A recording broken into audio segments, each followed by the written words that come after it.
మందిరంకి తొట్టిల్లకుండా దేవుని వైపు చూసుకొని ముందుకు వెళ్తూ ఉంటే అబ్రహాముకి ఇచ్చిన ఆశీర్వాదము, అబ్రహాముకి ఇచ్చిన వాగ్దానం దేవుడు నీకు కూడా ఖచ్చితంగా ఇస్తాడు.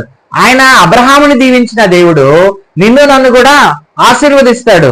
నిన్ను నన్ను కూడా ఆశీర్వదించి, అయితే ఆఖరి వరకు మనం ఏం కలిగి ఉండాలి? విశ్వాసంతో కలిగి ఉండాలి. అదే 4వ అధ్యాయంలో పేతురు రాసిన మొదటి పేతురులో 4వ అధ్యాయంలో చూడండి 12-13 వచనాలు ఒకసారి జ్ఞాపకం చేసుకుంటే, ప్రియులారా మిమ్మల్ని శోధించుటకు మీకు కలుగుచున్న అగ్ని వంటి మహాశ్రమను గూర్చి మీకేదో ఒక వింత సంభవించినట్లు ఆశ్చర్య పడకుడి. హల్లెలూయా. అయితే ఏదో ఒక శోధన ప్రతి మనిషికి వస్తుంది. అబ్రహాముకి కుమారుని కావాలన్నాడు దహన బలిగా, కానీ అబ్రహాము మనసులో బాధపడినా కూడా సరే 3 రోజులు, 3వ రోజు తర్వాత దేవుడు ఏమి ఇచ్చాడు? ఆయనకి నెమ్మదినిచ్చాడు, సంతోషాన్ని ఇచ్చాడు కదా. తన కుమారుడు మళ్ళీ రిటర్న్ వచ్చేసాడు కదా. అదే విధంగా మన జీవితంలో కూడా మనము దేవుని యందు విశ్వాసం కలిగి ఉంటే ఖచ్చితముగా మనకు ఆయన రాకడలో ఏమిస్తానంటూ ఉన్నాడు? మహిమ, నిత్య జీవము. చూడండి 6-7 వచనములో, నశించిపో సువర్ణము అగ్ని పరీక్ష వల్ల శుద్ధపరచబడుతుంది కదా, దానికంటే అమూల్యమైన మీ విశ్వాసము ఈ శోధనల చేత పరీక్షకు నిలిచినదై యేసుక్రీస్తు ప్రత్యక్షమైనప్పుడు మీకు మెప్పును మహిమను ఘనత కలుగును. హల్లెలూయా. మనకి ఏం కావాలి? ఈ లోకంలో ఉన్న ఘనత, ఈ లోకంలో ఉన్న ఆస్తి అంతస్తులు ఐశ్వర్యము, ఈ లోకంలో ఉన్న ఘనత మనల్ని పరలోకానికి తీసుకెళ్ళదు. కానీ పరలోకంలో ఉన్న తండ్రి యేసుక్రీస్తు ప్రభువు వారు ఆయన రాకల్లో వచ్చినప్పుడు మనం ఏం కలిగి ఉండాలంటే ఆయన మెప్పు కలిగి మనం ఉండాలి. ఆయన దగ్గర మనం మెప్పు కలిగి ఉంటే ఖచ్చితంగా ఏమొస్తుందంటే మనకు పరీక్షకు నిలిచి ఉంటే మెప్పు వస్తుంది, మహిమయు ఘనతయు మనకు కలుగును.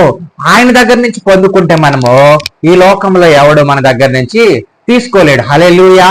ఎంత గొప్ప నిరీక్షణ విశ్వాసము కలిగి ఉంటే ఆఖరి వరకు ఆయన అబ్రహాము 3 రోజులు కలిగి ఉన్నాడు, బాధ కలిగి ఉన్నా, శోధన కలిగి ఉన్నా. దేవుడు 3 రోజులు బాధ కలిగి ఉన్నాడు, కానీ 3వ రోజు ఆయనకి సాయంత్రం కంతా హ్యాపీగా సంతోషమైన జీవితమును ఆయనకి ఇచ్చాడు. ఈ రోజు మనము కూడా మన జీవితంలో ముందుకు వెళ్తూ ఉన్నప్పుడు అనేక శోధనలు ఎదురుపడినా, అనేక పరిస్థితులు ఎదురుపడినా కూడా విశ్వాసంలో పడిపోకూడదు. నా దేవుడు గొప్ప దేవుడు, నా దేవుడు జీవము కలిగిన దేవుడు, నేను పాపంలో ఉంటే నన్ను రక్షించిన దేవుడు, నా కొరకు ప్రాణం పెట్టిన దేవుడు, నా కొరకు విమోచకుడుగా పరలోకం నుంచి లోకమునకు వచ్చి నా కొరకు అనేక అవమానములు పొంది నా కొరకు సిలువలో ఆఖరి రక్త బొట్టు వరకు కార్చిన దేవుడు గొప్ప దేవుడు అని చెప్పి నువ్వు అనుకుంటే, ఆ విశ్వాసం నీలో ఉంటే నా దేవుడు ఖచ్చితంగా మళ్ళీ నా కొరకు వస్తాడు, నన్ను తీసుకువెళ్తాడు. అప్పుడు వరకు నేను విశ్వాసంగా ఉంటే, నిరీక్షణలో పడిపోకుండా ఉంటే ఖచ్చితంగా దేవుడు ఏం చేస్తాడు? ఆయన మెప్పిచ్చి ఘనత ఇచ్చి నిన్ను మహింపరుస్తాడు. హల్లెలూయా. నువ్వు పరలోకమైన అది కనిపించని కిరీటము గురించి నువ్వు పోరాడు. ఈ లోకంలో కనబడే కిరీటము అనవసరం. అది నిన్ను మళ్ళీ మట్టికే చేర్చేస్తుంది. పరలోకంలో ఉన్న కిరీటం అయితే నిన్ను పరలోకానికి చేరుస్తుంది. అది అదృశ్యమైనది, నీ కంటికి కనిపించదు, కానీ దేవునికి మాత్రము అది కనిపిస్తూ ఉంటది. ఆ కిరీటం గురించి నువ్వు పోరాడు, ఆ కిరీటం గురించి నువ్వు ప్రయాసపడు, ఆ కిరీటం గురించి నువ్వేం చేయాలంటే దుఃఖపడు, నువ్వు ప్రార్థన చేయి. హల్లెలూయా. విశ్వాసములో పడిపోకూడదు. విశ్వాసమందు ఆయన యందు మనం నమ్మకం ఉంచితే నీ జీవితంలో ఇప్పుడు వారికి ఏం జరగలేదో అవన్నీ దేవుడు జరిపిస్తాడు. హల్లెలూయా. నీ జీవితంలో నువ్వేం ఎదురు చూస్తూ ఉన్నావో అవన్నీ దేవుడిని. విశ్వాసములో పడిపోకూడదు. విశ్వాసమందు ఆయన యందు మనం నమ్మకం ఉంచితే నీ జీవితంలో ఇప్పుడు వారికి ఏం జరగలేదో అవన్నీ దేవుడు జరిపిస్తాడు. హల్లెలూయా. నీ జీవితంలో నువ్వేం ఎదురు చూస్తూ ఉన్నావో అవన్నీ దేవుడు నీకు ఖచ్చితంగా దయచేస్తాడు. నీకు ఇంతవరకు కుమారులు లేరా? అయితే దేవునికి ప్రార్థన చేయి. ఆయన జీవము కలిగిన వాడు నీతో మాట్లాడతాడు. ఇంతవరకు నీకు ఉద్యోగం లేదా? ఇంతవరకు నువ్వు కుటుంబంలో ఆర్థికమైన పరిస్థితులతో ఇబ్బంది పడుతూ ఉన్నావా? దేవుడు నీతో మాట్లాడతాడు. ఆయన పట్టజాలంటి విస్తారమైన తన ఆకాశవాక్యులు ఇప్పి తన ఐశ్వర్యము నీకిచ్చి నిన్ను ఆత్మీయంగాను భౌతికంగాను దేవుడు ఏం చేస్తాడు? ఆశీర్వదిస్తాడు. అబ్రహాము దేవుని మాటను విన్నాడు, అది ఆయనకి నీతిగా ఎంచబడింది. అందుకని ఆయన విస్తరింపజేయబడ్డాడు. ఆర్థిక భౌతికంగానే విస్తరింపజేయబడ్డాడు, ఆత్మీయంగానే. ఈ రోజు అబ్రహాం గారి గురించి మనం చెప్పుకుంటూ ఉన్నాం ఇక్కడ. అలాంటి సాక్ష్యం కలిగిన జీవితము నువ్వు నేను కలిగి ఉండాలి. హల్లెలూయా. అయితే మనం జ్ఞాపకం చేసుకోవాల్సింది ఏంటి అంటే, మనము ఈ మట్టిలో ఉన్న సువర్ణం గురించి కాదు కానీ పరలోకములో ఉన్న సువర్ణము గురించి ప్రయాసపడు. నీ ప్రయాస వ్యర్థము కాదు.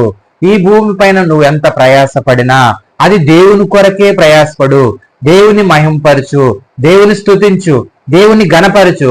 ఖచ్చితంగా ఆయన రాకడలో నువ్వు మెప్పు పొందుతావు. ఆయన మెప్పు గురించి నువ్వు వెయిట్ చేయి. ఈ లోకంలో అబ్బా నేను ఈ పలాని పని చేస్తున్నాను, నన్ను అందరూ వీళ్ళు మెచ్చుకోవాలి, నేను ఇంట్లో పనంతా చేస్తున్నాను, నేను చర్చిలో పనంతా చేస్తున్నాను కాదు. నువ్వు దేవుని కొరకు చెయ్యి. ఎవరి కొరకు చేయాలి? దేవుని కొరకు చెయ్యి. దేవుణ్ణి మహింపరచు. తద్వారా నువ్వేమవుతావు? ఆశీర్వదింపబడతావు. అబ్రహాము దేవుణ్ణి నమ్మిన కాదు, అబ్రహాము దేవుణ్ణి ఏం చేశాడు? ఆయన్ని మహింపరిచాడు, ఈయన ఆశీర్వదింపబడ్డాడు. హల్లెలూయా. అదే విధముగా అబ్రహాము దేవుణ్ణి నమ్మాడు, ఆయనకు నీతిగా ఎంచబడింది. అబ్రహాము, ఈరోజు నువ్వు నేను దేవుణ్ణి నమ్మామో అది మన నీతిగా ఎంచబడాలి. దేవునికి మహిమకరమైన సాక్ష్యమైన జీవితము. ఈ లోకంలో జీవించిన జీవిత కాలం అంతయు నువ్వు సాక్ష్యమైన జీవితం కలిగి జీవించాలి. అబ్రహాం కావచ్చు, ఇస్సాక్ కావచ్చు, యాకోబు, యోసేపు, వీళ్ళందరూ జీవితము వాళ్ళొక సాక్ష్యం కలిగిన జీవితం కలిగి ఉన్నారు. ఈ రోజు నువ్వు నేను కూడా అలాగే సాక్ష్యం కలిగి ఉండాలి. అయితే అబ్రహాము ఇస్సాకును ఏం చేశాడు? బలి ఇచ్చేదానికి వెనకాడలేదు. కానీ పరలోకంలో ఉన్న తండ్రి మాత్రము తన కుమారుని బలిస్తే గాని ఈ లోకమునకు ఏమి రాలేదు? పాపక్షమాపణ రాలేదు, విమోచన రాలేదు, పాప పరిహారం కలగలేదు. ఆయన ఎప్పుడైతే తన కుమారుని ఇయటానికి కూడా వెనకాడలేదు, ఈ లోకమునకు వచ్చి మన కొరకు, మన పాపముల శాపముల కొరకు ఆయన సిలువలో మరణించి తిరిగి లేచి ఈ రోజు పరలోకములో పరిశుద్ధుడని వేల దూతలతో స్తుతిగానాలు చేయించబడుతూ ఉన్నాడు. ఆయన ఆఖరి రక్త బొట్టు వరకు నీ కొరకు నా కొరకు ఆయన చిందించాడు. హల్లెలూయా. అయితే నువ్వు నేను జ్ఞాపకం చేసుకోవాలి, ఈ లోకంలో నువ్వు జీవిస్తున్నప్పుడు అబ్రహాం వలె సాక్ష్యం కలిగి జీవించు. అలాగే యేసు క్రీస్తు ప్రభువు వారి వలె నువ్వు నమ్మకమైన వాడిగా విశ్వాసము కలిగి తండ్రి మాటని, తండ్రి చిత్తమును ఆయన నెరవేర్చాడు. ఆయన్ని నీ పట్ల ఏ చిత్తము కలిగి ఉన్నాడో ఆ చిత్తమును నువ్వు కూడా నెరవేర్చుకో. రాకడ వారికి నమ్మకముగా ఉండు. ఈ మట్టిలో ఉన్న సువర్ణము గురించి నువ్వు ఆలోచించొద్దు. పరలోకములో ఉన్న నువ్వు దేవుడిచ్చే ఆ సువర్ణము గురించి ఆలోచించు. ఈ శరీరం ఒకానొక రోజుటికి మన్నులో కలిసిపోతుంది, కానీ ఆయన ఆత్మ అనే ఆ సువర్ణము ఆయన దగ్గరికి చేరాలని అంటే ఆయన వచ్చే వరకు నువ్వు నమ్మకముగా విశ్వాసముగా పడిపోకుండా దేవుల్లో నువ్వు ముందుకు వెళ్ళాలి. హల్లెలూయా. కాబట్టి మనం జ్ఞాపకం చేసుకోవాలి, ఈరోజు ఇస్సాకు జీవితంలో దేవుడు ఎంతో గొప్ప కార్యములు చేశాడు. అబ్రహాము గారి జీవితంలో గొప్ప కార్యములు చేశాడు. ఈ రోజు నీ జీవితంలో, నా జీవితంలో కూడా దేవుడు అంటూ ఉన్నాడు, నేను నిన్ను ఆశీర్వదిస్తాను అంటూ ఉన్నాడు. హల్లెలూయా. నేను నిన్ను ఆశీర్వదిస్తాను అంటూ ఉన్నాడు. నా కుమారుడా, నా యందు నువ్వు విశ్వాసం ఉంచితే, నా మాటలు నువ్వు వింటే, నా ఆజ్ఞను నువ్వు అనుసరిస్తే, నా కట్టడలు నువ్వు కట్టితే, నువ్వు కుడికి ఎడమకు త్రొట్టేలు కంటే నా మార్గంలో నువ్వు నడిస్తే ఖచ్చితంగా నేను నిన్ను ఆశీర్వదించి నిన్ను ఉన్నతమైన స్థితిలో వస్తానని దేవుడు చెప్తూ ఉన్నాడు. దేవుడి కొద్ది మాటలు దీవించిన గాక. ఆమేన్. ప్రార్థన చేసుకుందాం. నువ్వు చిన్న ప్రార్థన చేసుకుందాం. సరే.